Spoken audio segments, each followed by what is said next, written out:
So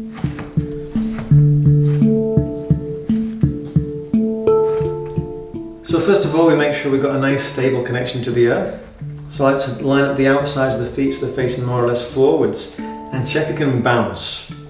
So when I can bounce, I can move up and down easily, and this helps me feel like I'm in my suspension chain. The whole system can absorb shock and impact very easily. The spine is in a nice neutral shape that allows all these links in the chain to move easily. The tail is moving down towards the earth, and the four corners of the feet are kind of gripping the earth a little bit. It's like this type of action with the feet, and that's activating bandha, this invisible support bandage that helps create even space through the center of my joint complexes by creating an even support all around each of the joints. The tail is down, and I'll bring the hands towards the front of my body, around about waist level. And I'm going to allow the arms to reach up. So the first thing I do is to lengthen the spine. And this is a basic principle in Yogasana. Now if we move, we want to first make sure we've got space. So in the morning, I like to just kind of reach the arms up and let my spine be a little bit like a reed in a river or in some water.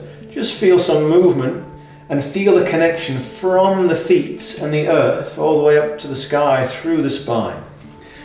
And then perhaps I'll turn my palms so that it's like they're holding up the ceiling or the sky. That brings a little bit of extension into my upper spine, into the thoracic part of the spine.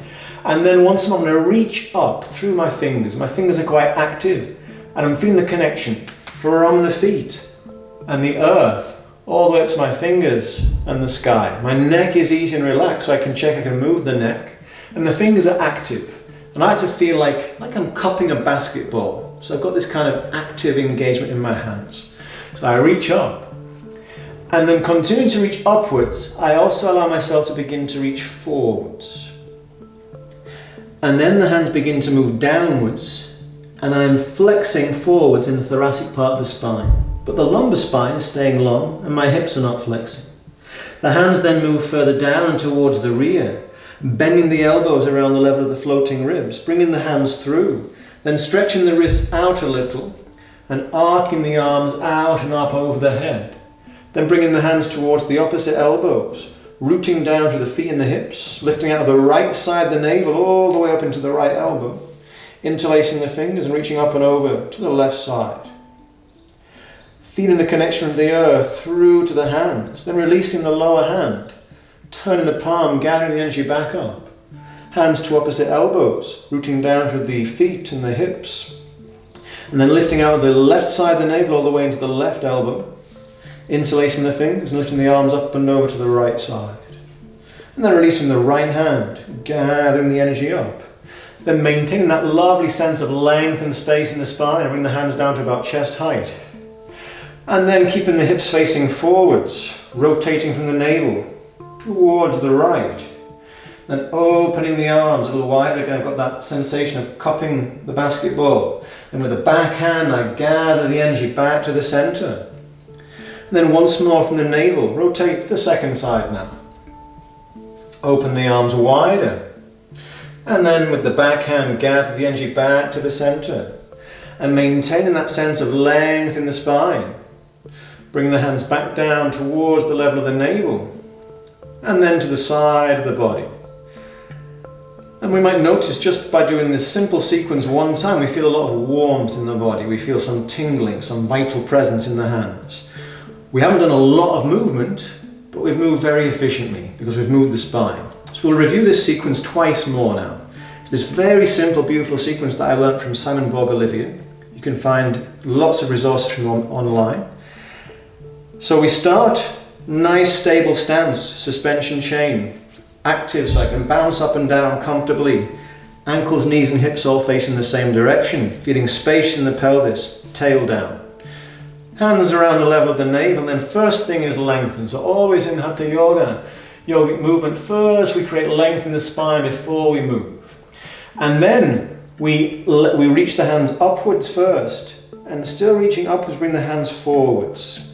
So we're lengthening the back body, but staying space in the front body. Then the hands move down and towards the rear. Elbows bend, fingers come through at the level of the floating ribs. Wrists stretch back, we arc the arms out. So now we lengthen the front body, but still stay space in the back body. Hands then come to the opposite elbows. Perhaps bend the knees a touch deeper. Root down to the feet and the hips, lift out the right side of the navel into the right elbow. Reach the arms up and over to the opposite side. Release the hand that's underneath. Turn the palm, gather the energy back up. Same to the second side. So a little bend in the knees, we root down to the feet and the hips, we lift through from the navel up into the left elbow. Reach the arms up and over to the right. And then release the right hand, gather the energy back up, keeping that length in the spine. Bring the hands down to about chest height. Feel the space in the front and back of the body as the hips stay facing forwards and we rotate from the navel, feeling the whole vertebral column involved in the rotation. And at the right hand, gather the energy back to the center. And then from the navel, rotating to the second side. Open the arms perhaps a touch wider. And the back hand gathers the energy back to the center. We maintain that length in the spine as the hands come down. And we'll repeat a second time. So the hands are up, and as they come down and through, I can arc the arms out but stay spacious in the spine. Or I can simply rise straight back up from the center. And the first pure spinal movement is lengthening. From spinal length, we come into forward flexion. In the thoracic part of the spine, the part of the spine that tends not to move so much in modern life, sitting in the chair a lot. Then the hands come back. And then we come into extension of the thoracic spine. So we've bent forwards, now we bend back, and now we bend to the sides. We maintain space in both sides of the torso as we move into the side bend. So as I reach up and over to the right, I feel that lovely length in the left, but the right side body doesn't scrunch, it still stays spacious. Gathering the energy up. And then as I rotate, feel the whole body involved in the rotation. Moving easily from the center, not forcing myself to move to any particular place. Just enjoying the easy movement coming from the center of the body. And if I want, I can continue and do a few more cycles.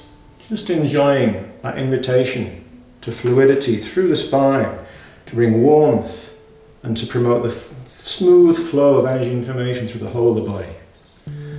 Thank you.